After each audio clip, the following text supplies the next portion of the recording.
ప్రారంభోత్సవ కార్యక్రమానికి ఆహ్వానించి ఇంత మంచి కార్యక్రమాన్ని ఏర్పాటు చేసి దేశంలోనే హైదరాబాద్ నగరానికి సినిమా ఇండస్ట్రీకి ఒక గొప్ప గుర్తింపు తెచ్చే కార్యక్రమాన్ని ఏర్పాటు చేసి నాతో పాటు డాల్బీ సంస్థకు సంబంధించిన మాథూర్ గారు, యువ మిత్రులు అల్లు అర్జున్ ఈ కార్యక్రమాన్ని ఏర్పాటు చేసి అల్లు రామలింగయ్య గారి వారసత్వాన్ని కొనసాగించే విధంగా వారి జ్ఞాపకాలను ఎప్పుడూ తెలుగు ప్రజలకు, సినిమా అభిమానులకు గుర్తుండే విధంగా అల్లు అరవింద్ గారు ఇంత గొప్ప కార్యక్రమాన్ని చేపట్టడాన్ని మనస్ఫూర్తిగా వారిని, వారి కుటుంబ సభ్యుల్ని అభినందిస్తున్నాను. ప్రాథమికంగా నేను సినిమా అభిమాని. సినిమా పరిణామ క్రమం black and white, techno colours, Eastman colour, 70mm, Dolby, VFX ఇట్లా సాంకేతికంగా చాలా వేగంగా మన దేశము సినిమాలో అభివృద్ధిని సాధిస్తున్నది. యాదృచ్ఛికంగా ఈరోజు ఉదయమే నెట్ఫ్లిక్స్ జిసిసి సెంటర్ని కూడా ఈరోజు నేను ప్రారంభించడం జరిగింది. అక్కడ కూడా నేను ఈ అంశాలను ప్రస్తావించాను.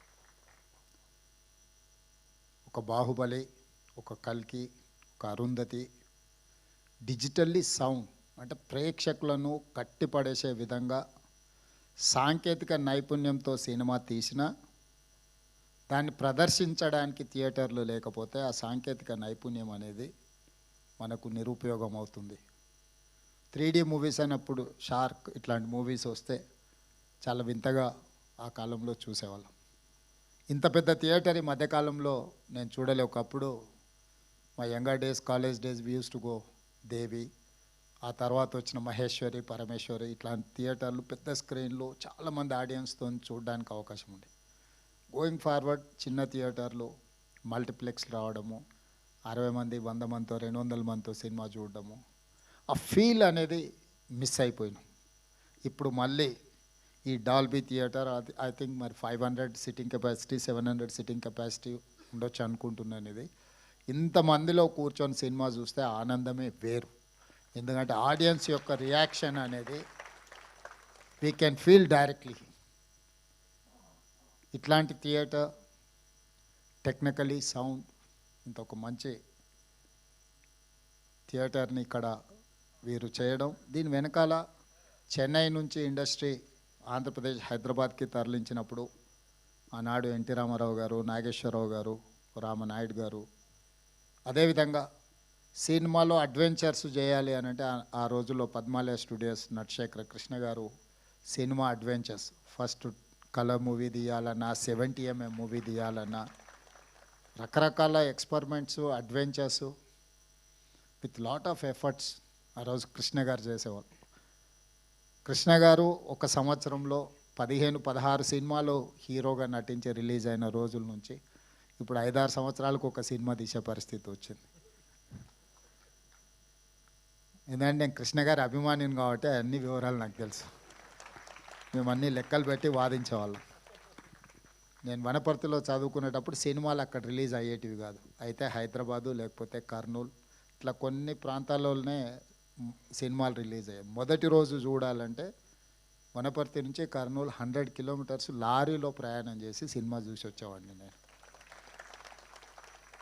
అంటే అప్పుడు బస్సులు ఫ్రీక్వెంట్గా ఉండేది కాదు. సినిమా టైంకి వెళ్ళి మళ్ళీ సినిమా చూసి మళ్ళీ వెనక్కి రావాలి అంటే లారీలు, హైవేస్లో ఎక్కువ లారీలు పోతూ ఉంటాయి కాబట్టి లారీ ఎక్కిపోయి మేము ఫ్రెండ్స్ కాలేజీలో ఉన్నప్పుడు సినిమా చూసి మళ్ళీ సెకండ్ షో సినిమా చూసి వెనక్కి వచ్చేవాళ్ళం. సో సినిమా అనేది మధ్యతరగతి వాళ్ళ మీద అత్యంత ప్రభావితం చూపిస్తుంది. మన లైఫ్ని ఇన్స్పైర్ చేస్తుంది. మన లైఫ్లో కొన్ని డెసిషన్ తీసుకోవడానికి కూడా సినిమా ఇండస్ట్రీ, సినిమా కథనాలు, సినిమా ప్రభావితం చేస్తుంది. సినిమా అనేది ఒక కమర్షియల్ ఎలిమెంటే కాదు, సినిమా అనేది ఒక సోషల్ యాంగిల్లో అత్యంత ప్రభావితం చూపించగలిగిన ఇండస్ట్రీ. సినిమాను క్యాజువల్గా మనం తీసుకోవాల్సిన అవసరం లేదు. It is going to influence on our lives. It is we have to recognise cinema as a industry. Telangana రాష్ట్ర ప్రభుత్వం ఐటీ, ఫార్మాతో పాటు సినిమా ఇండస్ట్రీని కూడా ఒక గొప్ప పరిశ్రమగా తెలంగాణ రాష్ట్రాన్ని అభివృద్ధి చేసే దాంట్లో దీన్ని ఒక భాగస్వామ్యం చేయాలనేది మా ఆలోచన. నేను చాలా సందర్భాలలో చెప్పిన, ఎట్లయితే హైదరాబాద్ నగరాన్ని బెంగళూరు, ఢిల్లీ, ముంబై, చెన్నై నగరాలతో మాకు పోటీ లేదు. మాకు role model China, South Korea, Japan, Singapore అని ఎట్లయితే చెప్తున్నానో, టోక్యో, సింగపూర్, న్యూయార్క్ నగరాలు మాకు పోటీ అని ఎట్లయితే చెప్తున్నానో, ఎవరైతే మాకు రోల్ మోడల్సో మేము వాళ్ళతోనే కాంపీట్ చేయదలుచుకున్నాం. తెలుగు సినిమా ఇండస్ట్రీ కూడా పక్కన కోలీవుడ్తోనో లేకపోతే శాండల్వుడ్తోనో లేకపోతే బాలీవుడ్తోనో కాదు. We have to compete with Hollywood. Hollywood movie చూడడం కాదు, హాలీవుడ్ మూవీ కూడా ఇక్కడ తీయాలి, ఇక్కడ ప్రదర్శించాలి. ఇక్కడ టెక్నాలజీ, అందుకే ఈరోజు నెట్ఫ్లిక్స్ ఓపెనింగ్ అప్పుడు కూడా ఐ టోల్డ్ దెమ్, మీకు ఏం కావాలన్నా మా గవర్నమెంట్ 100% సపోర్ట్ చేస్తుంది. నాలెడ్జ్ హబ్ క్రియేట్ చేసినప్పుడే ఇండస్ట్రీ అనేది ప్రమోట్ అవుతుంది. ఈరోజు కృష్ణానగర్ని మనకు చిన్న చూపు చూడవచ్చు, కానీ ఆ కృష్ణానగరే గొప్ప గొప్ప సినిమాలు ఇవ్వడానికి ఒక గొప్ప వేదికకు, ఒక బాహుబలి వచ్చిందన్న, ఒక పుష్ప వచ్చిందన్న, ఇట్లాంటి గొప్ప సినిమాలకు పనిచేసిన సాంకేతిక నైపుణ్యం ఉన్న కళాకారులు చాలామంది అక్కడ ఉన్నారు. ఈ ఇండస్ట్రీని తెలంగాణ రాష్ట్ర ప్రభుత్వం గుర్తించడమే కాకుండా ఈ ఇండస్ట్రీ పెరగడానికి అవసరమైన అన్ని సహకారాలు అందించడానికి ఈరోజు తెలంగాణ రాష్ట్ర ప్రభుత్వం సంసిద్ధంగా ఉంది. అందులో భాగంగానే ఇది అల్లు అరవింద్ గారు లేకపోతే వారి కుటుంబం నిజంగా ఒక కొడుకు ప్రయోజకుడు అయినప్పుడు తండ్రికి అత్యంత గొప్ప సంతోషాన్ని ఇస్తుంది. తాను సొంతంగా ప్రయోజకుడు అయినప్పుడు కలిగే సంతోషానికంటే పుత్రవాత్సల్యం కానీ పుత్రుడు ప్రయోజకుడు అయినప్పుడు ఎక్కువ సంతోషాన్ని ఇస్తుంది. ఖచ్చితంగా స్వర్గంలో ఉన్న అల్లు రామలింగయ్య గారు ఈరోజు అల్లు అరవింద్ గారిని చూసి తప్పకుండా వారి మనసు ఉప్పొంగుతుంది అని నేను భావిస్తున్నాను. సినిమాలో నటుడుగా నేను వారిని చంటబ్బాయి సినిమాలో అరవింద్ గారు నటించిన నాకు గుర్తుంది.